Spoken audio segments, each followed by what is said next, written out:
갈릴리 호수 북쪽 가버나움으로 떠난 성지가 좋다. 가버나움은 예수님의 제2의 고향으로 불리며 수많은 기적을 일으키신 곳으로 알려져 있는데요. 그곳에는 예수님의 발자취가 남아있는 유적, 크파르나움이라 불리는 예수님의 마을이 있습니다.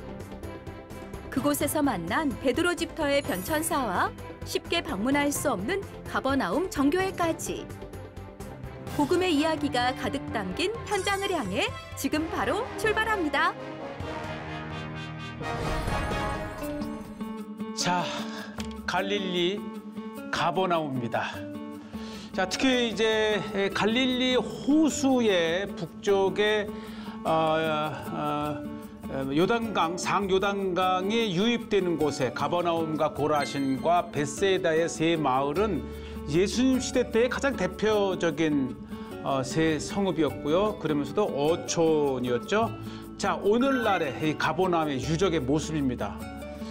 예, 수도원처럼 이제 사제들이 머무는 공간이 하나 있고, 베드로의 집터 교회가 있고, 회당 이렇게 세 개가 있죠. 그래서 이 가버나움 유적 입구에는 또 예수님의 마을 크파르나훔, 이제 크파르 이게 마을이란 뜻이고 나훔, 아마 나훔의 마을, 뭐 나훔이란 사람의 마을이란 뜻으로서 이제 가버나움이라고 이렇게 부릅니다. 네, 우리가 이 갈릴리에 방문하게 되면 예수님의 사역의 중심이었죠. 본 동네라 할 정도로 또 이 가버나움과 관련된 이야기도 많이 사복음서에 있는데, 자, 들어가는 입구에 프란치스카의 모습인데, 요게 우슬초를 심어 놓았어요. 가버나움 우슬초의 향이 아주 인상적입니다. 이게 홈레스 지서스, 그렇죠. 예수님이 인자는 머리 둘 곳이 없다. 그래서 예수님이 집 없이 이 땅에 사시면서 어떤 홈레스 지서스라고 하는 이렇게 십자가에 달리셨을 때의 모습이 있는 거 보니까 아주 은혜로운 벤치 위에 누워 계신 예수님. 네, 우리 가버나움을 찾으면서 우리의 마음을 이렇게 숙연하게 만드는 예수님의 모습. 자, 앞에는 베드로의 집터가 있고 뒤쪽에 신대리석의 회당, 이렇게 해서 정말 드넓은 가버나움의 일부 이렇게 발굴을 해 놓은 것을 보면서 갈릴리 호수에 이렇게 일부 마을들을 표시한 지도를 보셨고요. 4세기 이렇게 베드로의 집터가 복잡한 구조를 가지고 있지만 간단하게 보면 예수님 당시 때는 이렇게 베드로의 집터 인슐라라고 해서 이렇게 이제 마당을 두고 여러 집이 함께 사용하는 인슐라 구조를 가지고 있다가 4세기 때에 이르러서는 뭔가 이렇게 어느 정도 윤곽을 가진 공동체의 모습을 가졌다가 5세기에는 아주 초창기의 전형적인 교회 형태인 팔각형의 모양으로 이렇게 결국은 변화되었다라는 것을 보여주고, 이렇게 세 시기의 한 유적지에서 이렇게 색깔로 구분을 하여서 가버나움의 베드로의 집터가 결국은 지금의 5세기에는 팔각형을 가진, 5세기에는 팔각형을 가진 교회의 형태를 갖게 된 변천사를 이렇게 했고요. 이렇게 이제 평면도 외에 3D로 이렇게 전형적인 가버나움의 인슐라 구조의 건물, 그다음에 4세기에는 어느 정도 교회의 형체를 가진 교회로 발전이 되어서 5세기에는 아주 전형적인 팔각형. 그러니까 이제 예수님의 탄생교회 베들레헴의 예수님의 탄생교회도 또 예루살렘의 예수님의 무덤교회 다 이렇게 팔각형의 모양을 가진 전형적인 교회가 바로 이렇게 가버나움에 있습니다. 네, 우리가 가버나움을 가게 되면은 이렇게 입구에서 제일 먼저 맞이하는 곳이고요. 그 아래쪽에는 이제 발굴을 통해서 드러낸 유적을 보실 수가 있습니다. 그리고 한켠에는 모자이크의 모습도 볼 수 있고 정말 이 초대교회의 교회가 어떻게 발전되었는지는 아주 가장 대표적인 장소가 바로 이곳 가버나움의 베드로의 집토교회입니다. 아주 자연적인 한 가버나움의 인슐라의 구조를 가진 평범한 집이 이제 나중에 4세기에는 공동체 모임의 구조로 발전이 되었다가 5세기에는 지금의 보이는 이 모습으로 이렇게 팔각형의 교회 모양을 하고 있고요. 이 모양을 뜬 곳이 바로 그리스의 빌립보에 있는 사도 바울 교회가 바로 이렇게 팔각형의 모양을 가지고 있고 일부 훼손이 되어서 일부 남아 있지만 이렇게 아주 그 모자이크로 굉장히 은혜롭게 교회의 건물이 있었던 곳입니다. 네, 어쨌든 교회의 변천사 속에서 이 팔각형의 교회는 아주 가장 초창기의 교회의 전형적인 모습, 바실리카와 대조가 되지요. 이렇게 우리 가버나움에서 귀중한 도무스 에클레시아, 즉 가정교회의 형태로부터 시작된 교회의 모습을 우리가 보게 됩니다. 네, 바로 특히 이 가버나움에는 베드로 장모의 열병을 고치기도 하시고 백부장의 종과 또 여러 이적이 많이 일어난 곳.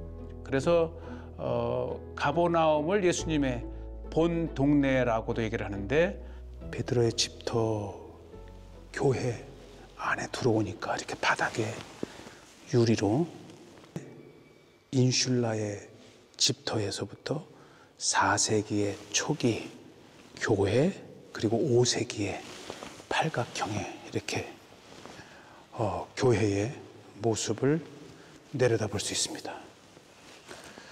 그렇죠. 이 가버나움 자체가 베드로의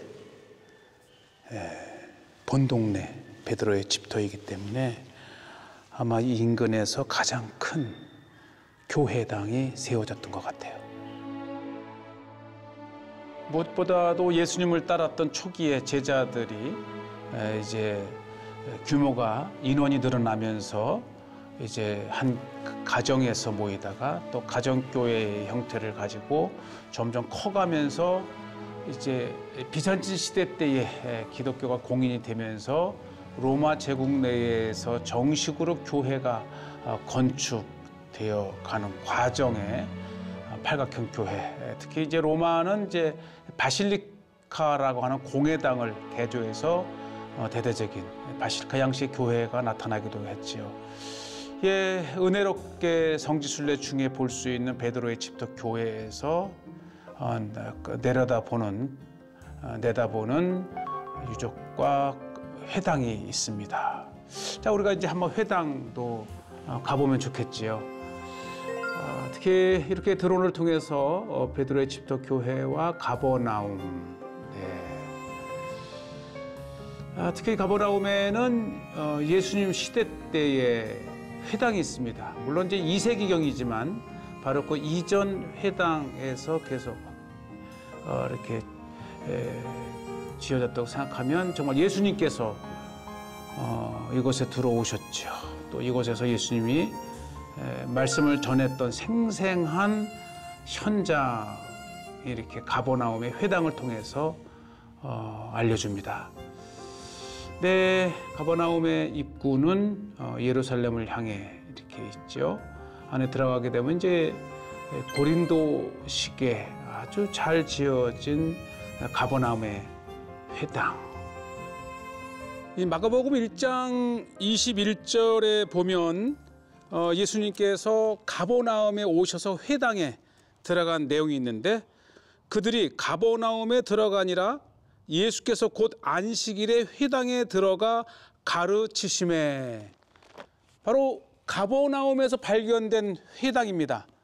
말씀에 의하면 바로 예수님은 한 안식일에 이곳 가버나움에 있는 어쩌면 이곳 회당에 들어오셔서 말씀을 가르치신 역사적인 회당이 바로 가버나움의 회당입니다. 우리가 2000년을 뛰어넘어서 오늘날 남아있는 이곳 가버나움에서 예수님의 흔적을 이렇게 찾아봅니다. 그렇죠. 네. 정말 가버나움은 대표적인 갈릴리 지역 사역의 중심지였고 이렇게 회당이 남아 있어서 우리에게 얼마나 감사한지 모릅니다.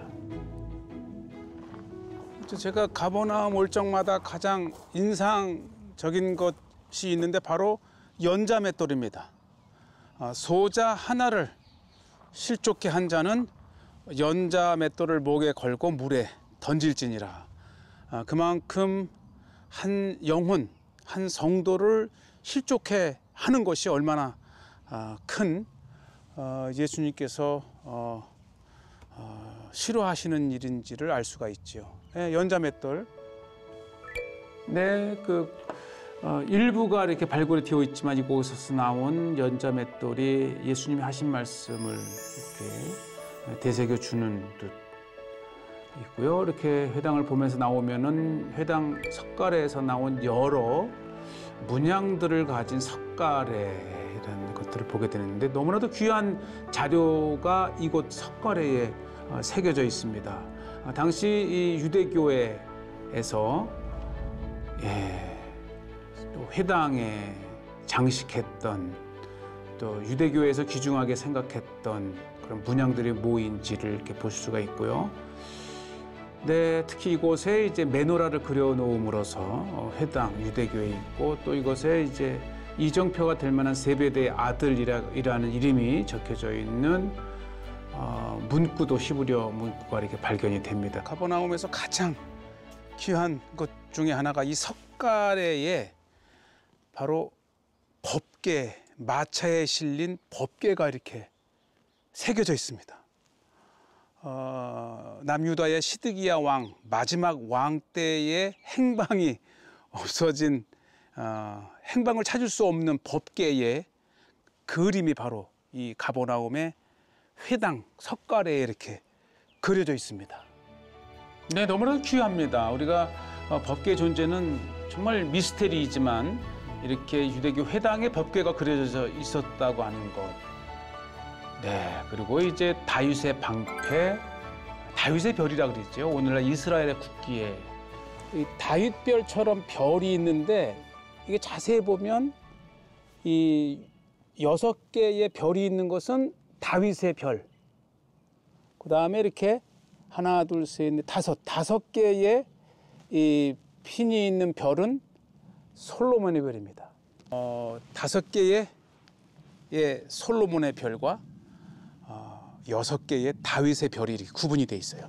하나, 둘, 셋, 넷, 5. 요것은 스타 오브 솔로몬. 네, 비슷한 것 같지만 이렇게 오각형의 솔로몬의 별과 6개의 다윗별. 그러니까 회당에 정말 다양한 유대인의 상징적인 식물이나 이런 것들이 새겨져 있습니다. 회당을 통해서 유대인들이 가장 의미 있어하고 귀중하게 여기는 것이 무엇인지를 이렇게 보시게 되는데 바로 이렇게 이제 가버나움에 카톨릭의 유적지가 있다면 바로 옆에 아주 아담한 교회가 있어요. 그 교회가 바로 정교회. 자, 우리 이제 카톨릭의 가버나움이 있다면 바로 그 옆에 정교회의 가버나움 교회가 있습니다. 한번 저기를 가보겠습니다. 잘 가지는 않는 곳이지만은 그래도 한번 가봅니다. 보통 이 성지에서 이 카톨릭 쪽 순례자들이 가는 장소하고 또 정교회의 오소독스들이 가는 장소가 달라요. 그래서 우리가 성지 순례 때에 잘 겹치지가 않는데 예, 마침 문이 열렸습니다. 예, 이곳에는 이제 정교회만. 우리가 오전에 왔다가 문이 닫혔는데 오후에 오니까 이렇게 가버나움에도 라틴 프란치스카의 가버나움과 오소독스 정교회가 마침 정교회 순례객들이 들어오면서 묻어서 들어옵니다. 카톨릭의 가버나움은 이 정교회 사람들이 거기를 안 와요. 그리고 이제 정교회는 여기를 오는데 대신 또 일반 이제 카톨릭과 기독교인들은 또 여기를 안 오고. 예, 오늘 귀한 장소. 이분들 정말 감격해하는 거 보니까 가버나움을 이렇게 오네요. 이게 영혼을 상징하는 거지, 부활. 네, 이렇게 특히 부활을 상징하는 공작이 특히 정교회의 교회에 공작새를 키우는 것을 쉽게 성경의 땅 여러 곳에서 봅니다. 예, 나무 한 그루 옆에 우물이 있어요. 자, 이제 정교회에 모처럼 얼추도 오래간만에 들어와 봤습니다. 정원에는 참 잘 꾸며져 있는 나무들이 잘 자라고, 예, 교회는 이제 또 우리 기독교만의 공간이기 때문에 이렇게 지붕이 크고 작은 게 12개입니다. 그래서 12사도의 교회라고 불리는 정교회 가버나움 교회입니다. 와, 이렇게 가버나움 정교회 교회를 올 수 있는 것은 일반 카톨릭이나 기독교인들은 오지 않기 때문에 오늘 이렇게 성지가 좋다 해서 소개하는 데 의미가 있어요. 네, 무엇보다도 사순절 기간 동안에 특히 가버나움을 오셨다면 우리가 이미 카톨릭과 기독교가 가는 가버나움 유적지 바로 그 옆에 조금 돌아서 가면 지붕 십자가가 이렇게 12개가 있어요. 아마 12사도를 기념하는 십자가 같아요, 느낌이. 그렇지만 지붕 위에 이렇게 십자가가 많은 것도 참 은혜로운 아름다움이고, 아직 교회 문이 열리지 않아서 들어갈 수는 없지만 혹시 열리면 다시 들어가 보도록 하고요. 예, 근데 마침 이곳에서 나오는 분 했더니 마치 열어주려고 오고 있었다는 거예요. 네. 아침에는 잠겨서 못 들어왔는데 이게 닫혀 있었거든요, 오전에. 그런데 오후에 오니까 마침 팀이 오면서 열렸고 이렇게 열어준답니다. 이야, 정말 이 성지가 좋다를 촬영하면서 늘 하나님의 은혜를. Thank you, thank you. God bless you. See you. 와, 세상에. 갈릴리 가버나움에 이렇게 아름답고 은혜로운 교회가 있어요. 이 성화는 당연히 주인공이 예수님이고요. 특히 예수님의 사역 장면 중에서도 이 가버나움과 관련된 이 메인 예배실 지붕에는 12제자가 이렇게 그려져 있고, 중앙에 예수님과 예수님 주변에 천사들이 이렇게 있습니다. 그리고 정면에는 이제 아주 전형적인 제단인데 예수 그리스도와 마리아와 예수님 안고 있는 모습이 이렇게 있고요. 아, 이게 12사도의 교회네요. 가버나움에. 어떻게 알 수 있냐면 여기 보면 이렇게 12사도가 이렇게 12사도에, 예, 꼭 제자들도 있지만은 바울의 모습도 있고 베드로의 모습도 있어요. 세례 요한도 있고, 예, 요거는 베드로와 바울. 느낌이 어떠세요? 느낌이요? 예. 아니, 늘 포드 촬영은 하나님이 함께한다는, 어떻게 이렇게 열릴 수 없을 분이 열리는 그 시간에 와서 우리가 촬영을 하고 있습니다. 감사합니다. 어제는 아예 교회 문이 닫혀 있었는데 오후에 오니까 이렇게 순례객들이 오면서 열려 들어왔고, 또 교회 문도 닫혀 있었는데 이제 순례객이 오니까 또 열어줘서 우리 이렇게 성지가 좋다를 통해서 가버나움의 이 정교회의 가버나움 교회 이렇게 보면 이제 요한복음 21장이죠. 베드로 또 예수님 잡고 예수님이라 하니까 베드로가 물에 뛰어들잖아요. 그리고 잡은 고기를 잡수시면서 결국 이곳에서 내 양을 먹이라. 여러 이 갈릴리에서의 이적의 장면들 또 산상수훈 이렇게 말씀을 전하시는 예수님이라든지 정말 이 하나 성화를 보면서 이것이 무슨 내용인지를 알 수 있다면 이건 이제 풍랑 만나 고물에 주무시는 예수님 성화 모습 여러 이적의 장면들 병을 고치시키기도 하고 그래서 결국은 또 제자들을 부르시기도 하고 그래서 우리가 성지순례를 갈 때에 특히 사복음서 이건 아마 시몬의 장모를 고쳐주는 장면이고 이렇게 해서 성경을 아는 만큼 성화가 보이고 이것은 이제 혈류병 여인이 이제 예수님의 옷자락을 잡는 모습도 이렇게 있고요. 아마 베드로와 안드레를 부르시는 모습인 것 같기도 하고요.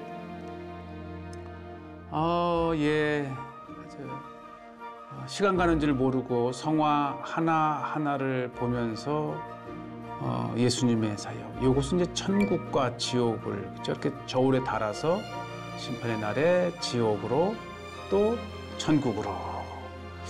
근데 이게 믿음 생활 잘 해야 되겠다는 생각이 드는 게 보세요. 이렇게 지옥으로 가면 막 악마에게 끌려가서 고통 가운데에 정말 공포에 질린 것이잖아요. 그런데 이렇게 천국으로 가면 천사가 맞이하고 아주 그림 자체가 밝고 천국을 또 성경의 많은 인물들을 우리가 만날 수가 있잖아요. 베드로를 위시한 정말 믿음 생활 잘해서 우리도 천국 가서 천국 가서 예수님 여러 베드로도 만나고 성화 하나하나에 성경의 사복음서의 말씀이 살아있는 듯 합니다. 우리가 이번 고난주간 때 보내드리는 성지가 좋다에서는 정교회에는 많은 성화들이 그려져 있잖아요. 예수님의 이야기, 또 사도들의 이야기, 마지막 심판의 날에 믿음이 좋아서 이렇게 천국으로 또는 지옥으로 이런 많은 교훈을 주는 성화들로 가득 차 있어요. 무엇보다도 성지순례에 올 때에는 특히 사복음서를 많이 읽고 오셔서 순례 가는 곳마다 예수님의 이야기로 우리의 마음이 충만하고 은혜가 충만해야 됩니다. 자, 이렇게 가버나움이었습니다.